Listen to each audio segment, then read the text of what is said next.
En aquel tiempo Jesús dijo a los judíos: Yo soy el pan vivo que ha bajado del cielo. El que coma de este pan vivirá para siempre. Y el pan que yo le voy a dar es mi carne para que el mundo tenga vida. Entonces los judíos se pusieron a discutir entre sí: ¿cómo puede éste darnos a comer su carne? Jesús les dijo: Yo les aseguro, si no comen la carne del Hijo del Hombre y no beben su sangre, no podrán tener vida en ustedes. El que come mi carne y bebe mi sangre tiene vida eterna, y yo lo resucitaré el último día. Mi carne es verdadera comida y mi sangre es verdadera bebida. El que come mi carne y bebe mi sangre permanece en mí y yo en él. Como el Padre que me ha enviado posee la vida y yo vivo por él, así también el que me come vivirá por mí. Este es el pan que ha bajado del cielo. No es como el maná que comieron sus padres, pues murieron. El que come de este pan vivirá para siempre. Palabra del Señor.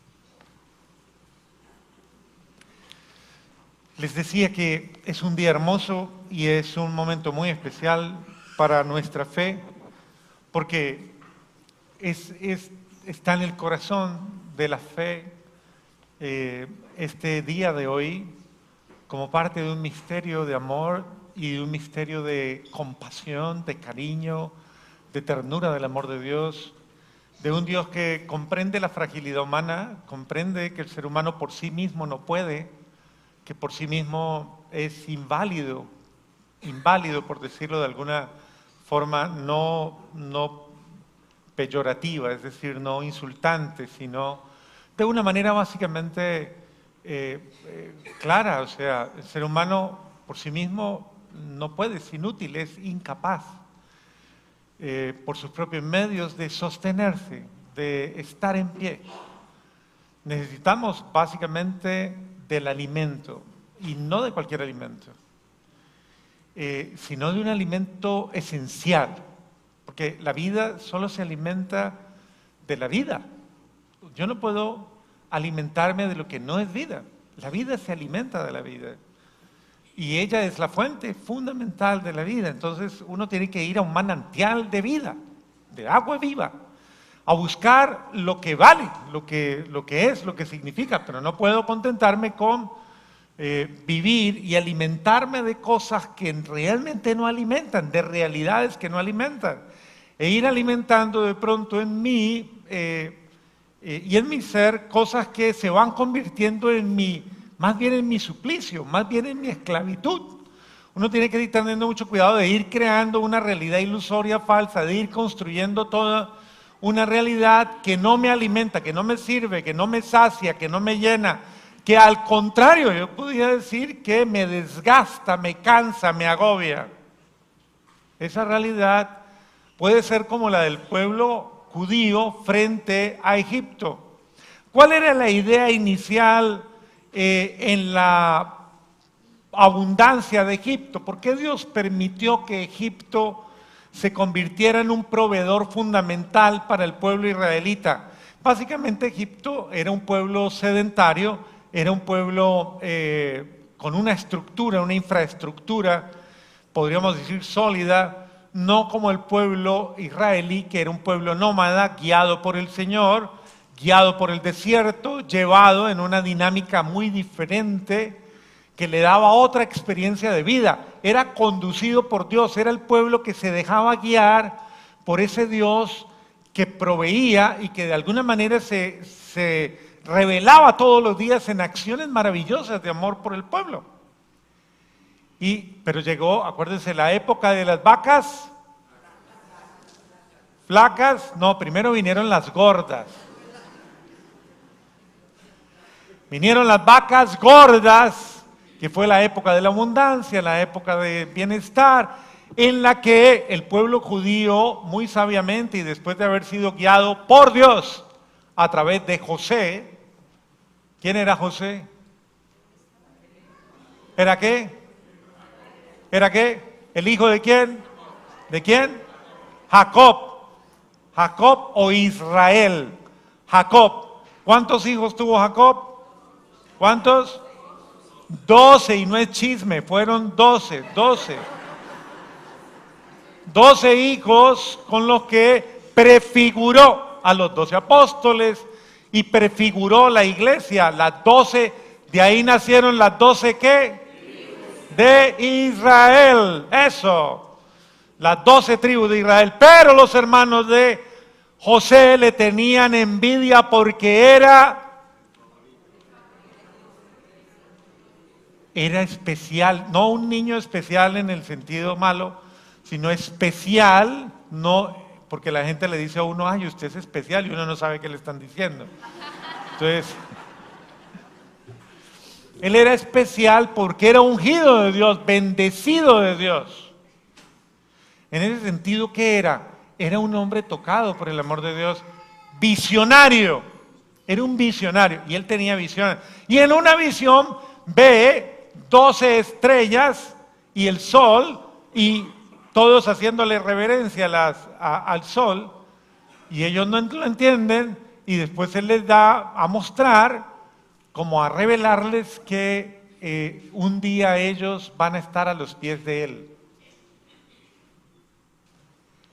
Y resulta que, bueno, sus hermanos se llenan de envidia, su papá lo quería mucho, se llenan de envidia. Él no era el Benjamín, no, acuérdese. ¿Cuál era Benjamín? El último, por eso al chiquito de la casa le dicen Benjamín, porque era el chiquito de la casa. No, este era el anterior. Y resulta que sus hermanos sienten envidia, como no lo pueden matar, lo venden a los mercaderes. Y los mercaderes lo venden a los egipcios. Bueno, primero lo metieron en un hueco y toda la historia, que yo creo que ustedes estudiaron eso, ¿cierto? Bueno, está bien. Y luego, entonces, ya vino toda esta historia.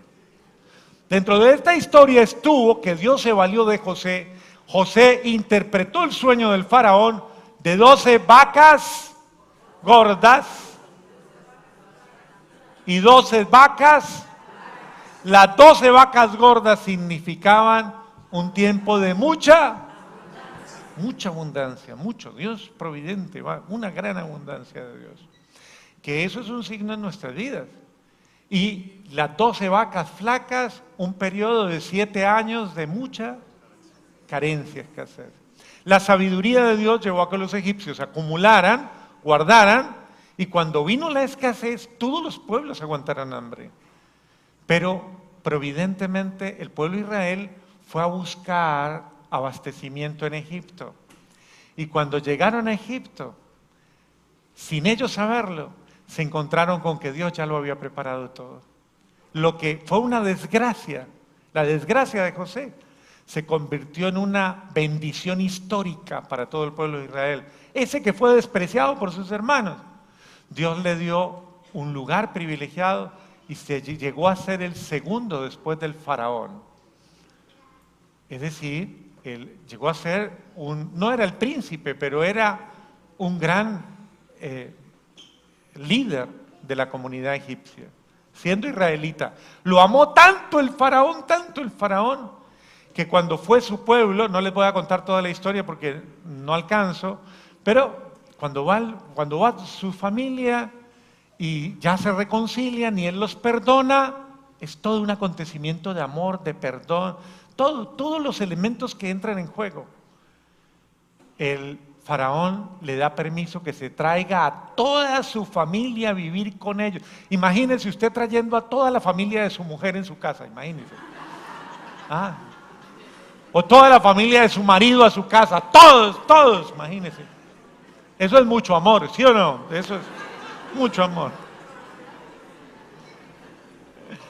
Se vienen a vivir ahí y usted pensó, no, eso es por un tiempito. ¡Ah! Sobre todo por un tiempito. Si se trajeron las vacas, se trajeron los terneros, se trajeron todo se lo trajeron. Y se quedaron 400 años.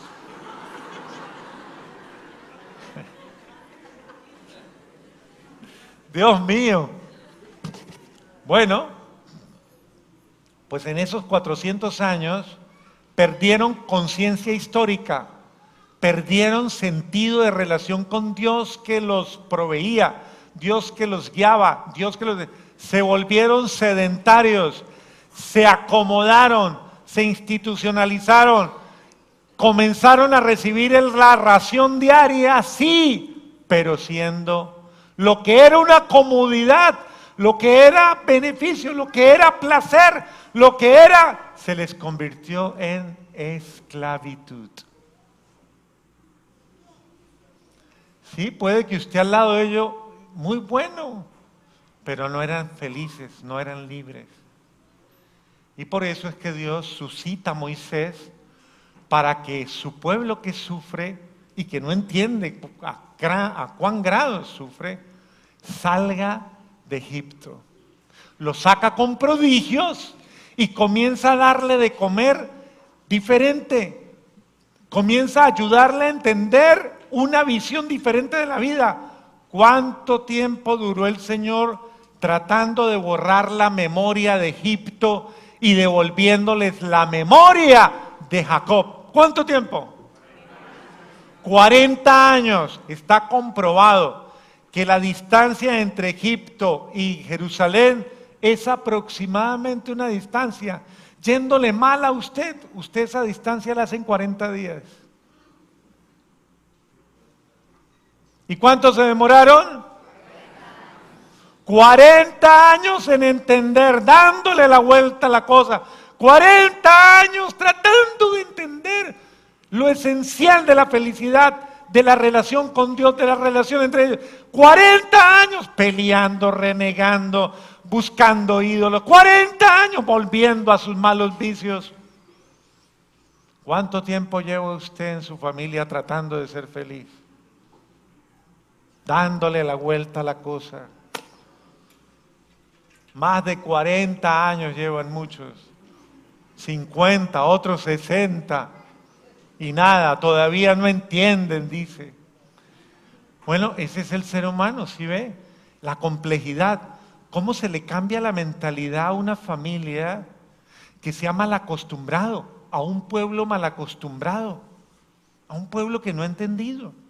Pues ese es el desierto, ese es la vivencia. A veces nos sobrevienen situaciones que nosotros llamamos desgracias.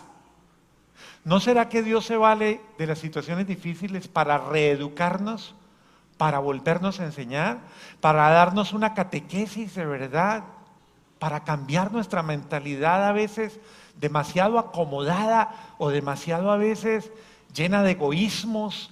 El Papa, frente a la homilía del día de hoy, el Papa decía, hombre, Dios nos llama a que dejemos de saciarnos de un mundo falso y comencemos a darle al hombre lo que necesita. Ese hombre no se sacia con el egoísmo del otro, con la vanidad del otro, con el desamor del otro, se sacia al contrario, con amor verdadero. Dios ha venido a saciar al hombre de amor verdadero, de cariño verdadero, de compañía verdadera, es decir, de una realidad diferente. Dios ha venido a saciar al hombre que necesita verdaderamente para vivir ese alimento diario. Pero necesita primero saciar las cabezas del hogar. Y paremos ahí para que se la dediquemos a los papás ahorita. Papá, dice Jesús, pónganle cuidado a lo que dice, el que come mi carne y bebe mi sangre tiene vida eterna, y yo lo voy a resucitar. El que come mi carne y bebe mi carne. Porque mi carne es verdadera comida y mi sangre es verdadera. El que come mi carne y bebe mi sangre permanece en mí y yo en él. Como el Padre, ¿cómo es? Que me ha enviado, posee la vida y yo vivo por él. Papitos, usted solito no puede. Dígale al papito, dígale, usted solito no puede. Dígale. Dígale, voltéese y le dice, papito. Dígale, hombre. Pero así, póngase de frente, póngase de frente, dígale, papito, dígale. Déjese ayudar, dígale. Dígale ahora, no sea tan terquito.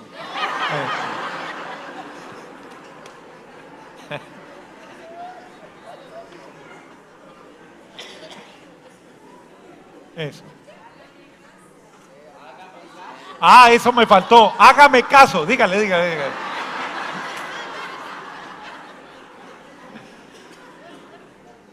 Mire cómo es necesario. Entiéndalo. Solo si usted mejora su vida, si usted se alimenta de Dios, si usted permite que Dios le sostenga, si usted permite que Dios le dé, Dios lo va a poder sostener. Y le va a poder dar la gracia de pasar por las situaciones difíciles, lo va a poder alimentar, lo va a poder llenar, lo va a poder saciar, fortalecer y hacer que usted sea un instrumento de vida. Por sus frutos los... Dígale al papito, dígale, por sus frutos los... Si usted da frutos de paz, da frutos de cariño, da frutos de respeto, da frutos de amor, es porque usted es un viviente. Usted es un árbol bueno, que da frutos buenos. Si usted no está pudiendo dar frutos buenos, es porque le falta injertarse en Cristo. Y que Cristo lo alimente, lo fortalezca y lo transforme. Amén.